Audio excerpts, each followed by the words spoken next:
Lumpur lapindo merupakan bencana yang terjadi di Kecamatan Porong, Kabupaten Sidoarjo. Pada 18 Mei 2006, PT Lapindo Brantas melakukan pengeboran mencapai 8.500 kaki. Sebelum pengeboran dilakukan, pihak perusahaan sempat diingatkan terkait pemasangan pipa selubung.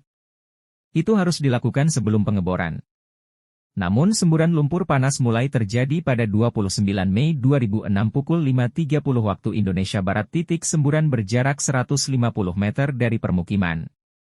Warga pun mencium bau gas yang menyengat dari semburan tersebut. Semburan lumpur itu diketahui berasal dari sumur Banjar Panji 1, Porong, Sidoarjo, atau bagian dari kegiatan pengeboran eksplorasi gas blok Brantas milik PT Lapindo Brantas. Terlepas dari adanya pengeboran, 2 hari sebelum semburan lumpur Sidoarjo terjadi, gempa mengguncang Yogyakarta. Meski begitu, belum diketahui apakah ada pembuktian ilmiah mengenai keterkaitan antara gempa bumi dengan semburan lumpur yang terjadi. Yang pasti, semburan lumpur panas itu tak dapat dikendalikan hingga meluber kemana-mana. Lumpur mengenangi ruas jalan tol Surabaya Gempol hingga ditutup. Sebagai upaya untuk menanggulangi bencana itu, didirikan tanggul untuk menahan lumpur agar tak masuk ke permukiman warga. Namun pada 10 Agustus 2006, sejumlah tanggul jebol hingga membanjiri permukiman warga. Pada 18 April 2007, Susilo Bambang Yudhoyono, SB, sebagai Presiden RI kala itu mengeluarkan Peraturan Presiden Nomor 14 Tahun 2007, tentang Badan Penanggulangan Lumpur Sidoarjo, BPLS. Selain itu, dibentuk pula Tim Nasional Penanggulangan Semburan Lumpur Sidoarjo. Hingga tahun 2008, semburan lumpur tak kunjung berhenti. Bahkan semakin meluas. Perharinya, lumpur menyembur hingga sekitar 100 meter kubik. Semburan lumpur itu menyebabkan 25.000 jiwa dari 8 desa di 3 kecamatan harus mengungsi. Mereka kehilangan lahan dan rumahnya, yang tenggelam dalam lumpur. Lumpur itu juga memakan korban jiwa. Pada 7 September 2010 sekitar pukul 22.30 WIB, gas metana yang keluar menyebabkan 3 rumah terbakar beserta penghuni di dalamnya.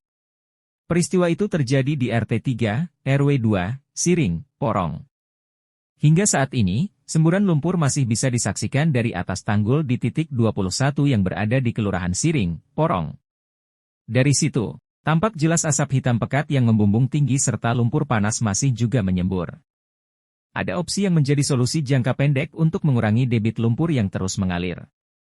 Salah satunya dengan mengalirkan aliran lumpur ke Sungai Porong yang dilakukan sejak 2010. Kemudian sebagai bentuk tanggung jawab atas kerugian warga, pemerintah meminjamkan dana sebesar Rp773,38 miliar kepada grup Bakri yang dialokasikan untuk ganti rugi dan pembelian tanah milik warga yang terdampak. Bencana ini mengakibatkan 10.426 rumah warga dan 77 rumah ibadah terendam lumpur. Hingga saat ini, persoalan mengenai kerugian yang dialami korban baik dari warga maupun perusahaan masih belum sepenuhnya selesai. Beberapa tahun lalu, pakar geologi Institut Teknologi 10 November, ITS, Dr. Amin Widodo, mengungkapkan semburan lumpur Sidoarjo mengandung harta karun. Kandungan dalam lumpur ini disebut langka. Temuan itu berdasarkan riset soal potensi lumpur Sidoarjo yang dilakukan Tim Terpadu Riset Mandiri, TTRM, ITS. Hasil riset tersebut menemukan kandungan litium dalam lumpur Sidoarjo. Dalam hasil kajian Badan Geologi Kementerian ESDM, disebutkan bahwa semburan lumpur panas di Porong Sidoarjo memiliki kandungan logam tanah jarang, LTJ, atau rare earth, yang dapat dimanfaatkan untuk sejumlah industri. Mulai industri telekomunikasi, industri komputer, bahan pembuatan baterai kendaraan listrik dan nuklir.